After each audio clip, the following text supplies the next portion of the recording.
जय हिंद दोस्तों, कैसे हैं आप सभी। आई होप कि आप सभी अच्छे होंगे। आज की इस वीडियो में मैं आप सभी के लिए एक बहुत ही प्यारा टॉपिक को लेकर आया हूं, जो है परिवार नियोजन की विधियां। देखिए इसमें क्या होता है, इसको चलिए अच्छे से समझते हैं। इसकी कितनी विधियां होती हैं इसको भी अच्छे से समझते हैं। देखिए मेथड्स ऑफ फैमिली प्लानिंग, ठीक है, क्या कहते हैं इसे इंग्लिश में, मेथड्स ऑफ फैमिली प्लानिंग। इसे इंग्लिश में कहेंगे मेथड्स ऑफ फैमिली प्लानिंग, और हिंदी में परिवार नियोजन की विधियाँ। ठीक, तो यहाँ पे देखेंगे विधियाँ कितनी होती हैं। विधियाँ यहाँ पे दो प्रकार की होती हैं। कितनी? दो प्रकार की। सबसे पहली है अस्थाई विधि और दूसरी है अस्थाई विधि। यानी अस्थाई और अस्थाई में क्या अंतर है, चलिए इसको समझते हैं। देखिए अस्थाई विधि जो है इसको पहले हम समझ लेते हैं, उसके बाद हम समझेंगे अस्थाई विधि। इसमें जो हमारा पहला नंबर टॉपिक है, देखिए इसमें क्या बोला गया है कि पुरुष और महिलाएं शल्य चिकित्सा के द्वारा गर्भधारण की समस्या को हमेशा के लिए ख़त्म कर सकते हैं, यानी समाप्त कर सकते हैं। यही बोला गया है इसमें कि पुरुष और महिलाएं किसी डॉक्टर के द्वारा गर्भधारण की पूरी समस्या को हमेशा के लिए ख़त्म कर सकते हैं। पुरुषों में इसे क्या कहते हैं, नसबंदी, और महिलाओं में इसे क्या कहते हैं, नलबंदी कहते हैं। आई होप आपको समझ में आया होगा। चलिए यहाँ पे देखते हैं नसबंदी और नलबंदी क्या है। तो यहाँ पे आप समझिए, देखिए यहाँ पे एक स्ट्रक्चर मैंने बनाया है। देखिए ये क्या हो गई, ये तो किडनी हो गई, ये दोनों किडनी हो गई, और ये क्या हो गया, ये हो गया मूत्राशय। क्या हो गया, मूत्राशय। ये मैं मेल की बात कर रहा हूँ, किसकी, मेल की बात कर रहा हूँ। ठीक, और यहाँ पे देखिए ये दोनों क्या हो गया, ये और ये दोनों हो गया टेस्टिस। ठीक है, क्या हो गया, टेस्टिस। यानी इसे क्या कहेंगे, वृषण कहेंगे, वृषण। और ये शिश्न हो जाता है। ठीक है, ये क्या है, शिश्न है। देखिए यहाँ से जो ये वाली है और ये वाली जो वीनस जा रही है, यहाँ पे नस जा रही हैं, इन्हीं दोनों नस को क्या किया जाता है, काट कर बांध दिया जाता है। क्या किया जाता है, काट कर बांध दिया जाता है। और किसी भी चीज़ को जब काटते हैं तो उसे क्या कहेंगे, क्या कहेंगे, टॉमी कहते हैं। क्या कहते हैं, टॉमी। तो यहाँ पे क्या करते हैं, नस को काटते हैं तो यहाँ पे क्या कहते हैं, इसे कहते हैं वेस्कोटोमी। क्या कहते हैं, वेस्कोटोमी। क्यों? क्योंकि यहाँ पे वेस नामक नस को काटा जा रहा है, तो इसलिए इसे वेस्कोटोमी कहते हैं। और महिलाओं में क्या करते हैं, इसे जो फेलोपियन ट्यूब है, यानी अंडवाहिनी जो है, इसको काट दिया जाता है। और यहाँ पे इसे क्या कहते हैं, ट्यूबिकोटोमी। ठीक, क्या कहते हैं, ट्यूबिकोटोमी। इसे क्या कहेंगे, इसे वेस्कोटोमी और इसे ट्यूबिकोटोमी कहते हैं। अगर आपको समझ में नहीं आया है तो यहाँ पे फिर से आप अच्छे से समझिए। देखिए यहाँ पे हो गया वेस्ट नामक नस, इन्हीं दोनों नस को काट दिया जाता है जिससे शुक्राणु बाहर नहीं आ पाते हैं। ठीक, इन्हीं दोनों नसों को जब काट दिया जाता है तो शुक्राणु बाहर नहीं आ पाते हैं। तो इसे काटेंगे तो क्या कहेंगे, इसे वेस्कोटोमी। क्यों? क्योंकि यहाँ पे वेस नामक नस को काटा जा रहा है। और यहाँ पे समझिए, यहाँ पे देखिए फेलोपियन जो ट्यूब है, अंडवाहिनी जिसे कहते हैं, अंडाशय तो ये हो गया और अंडवाहिनी ये हो गई। ये जो नली है ना, ये क्या हो जाती है, अंडवाहिनी। इसी फेलोपियन ट्यूब को काट कर बांध दिया जाता है तो क्या इसे कहेंगे, इसे ट्यूबिकोटोमी कहेंगे। क्या कहेंगे, ट्यूबिकोटोमी। ठीक, यहाँ पे आप समझिए महिलाओं में दो क्या होती है, अंडवाहिनियाँ होती हैं। कितनी होती हैं, दो ओवरी होती हैं। आई होप आपको अच्छे से क्लियर हुआ होगा।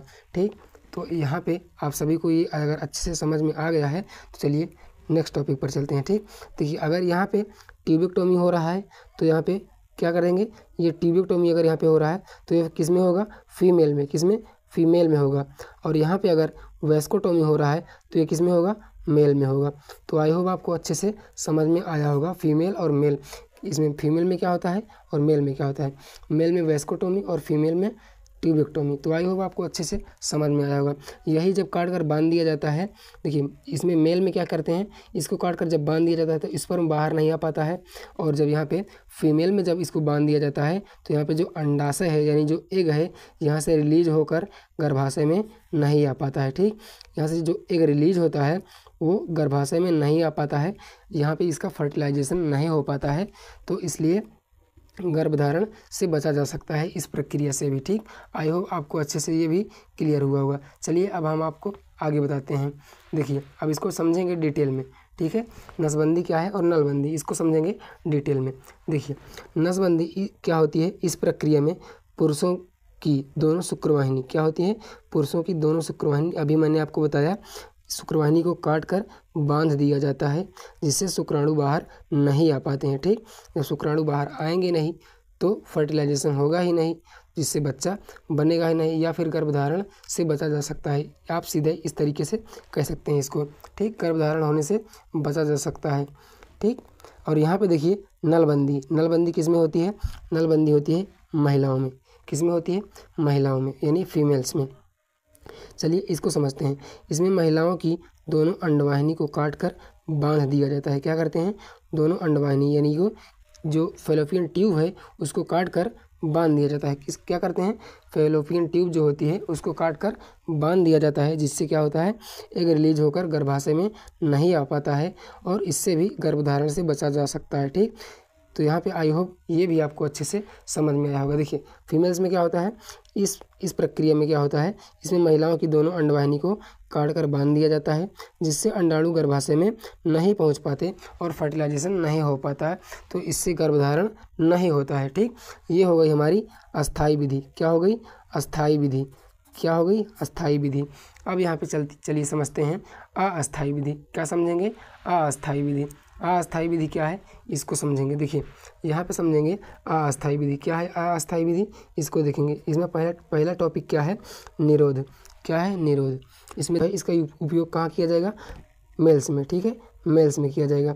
तो आई होप आपको ये समझ में आया होगा। देखिए लैंगिक संपर्क के समय पुरुषों को निरोध का प्रयोग करना चाहिए। निरोध क्या है? कॉन्डोम है। क्या है? निरोध नामक कॉन्डोम का उपयोग करना चाहिए। तो आई होप आपको ये समझ में अच्छे से आया होगा।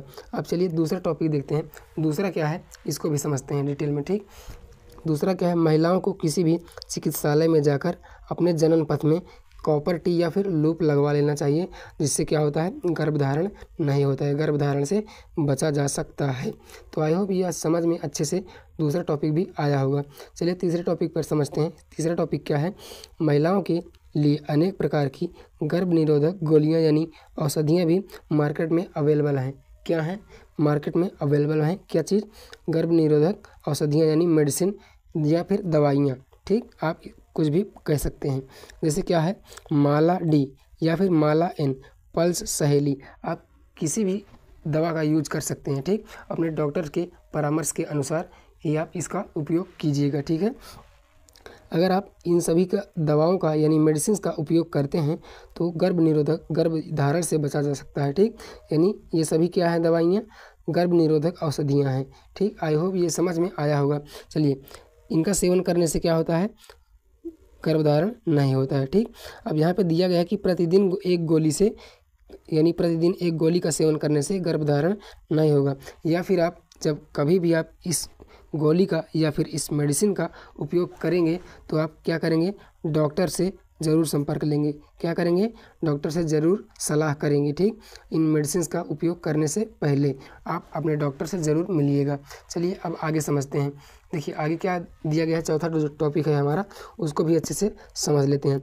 गर्भ निरोधक सुइयाँ लगवा क्या करती हैं महिलाएं? आजकल जो महिलाएं हैं गर्भ निरोधक सुइयाँ भी लगवाती हैं, यानी महिलाओं द्वारा यह संभव है यानी पॉसिबल है।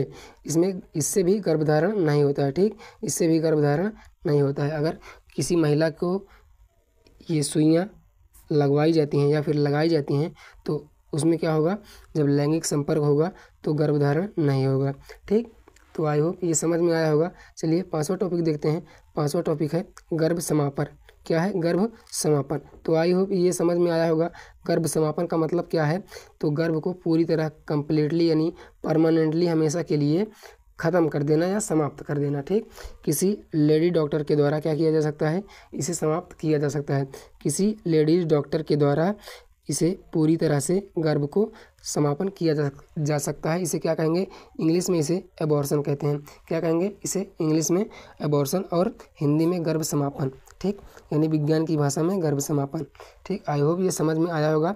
एबॉर्शन क्या है? जब एबॉर्शन होता है तो क्या करते हैं, उसमें जो फीमेल्स होती हैं उनकी जो यानी उनका जहाँ पे एग बनता है, क्या होता है?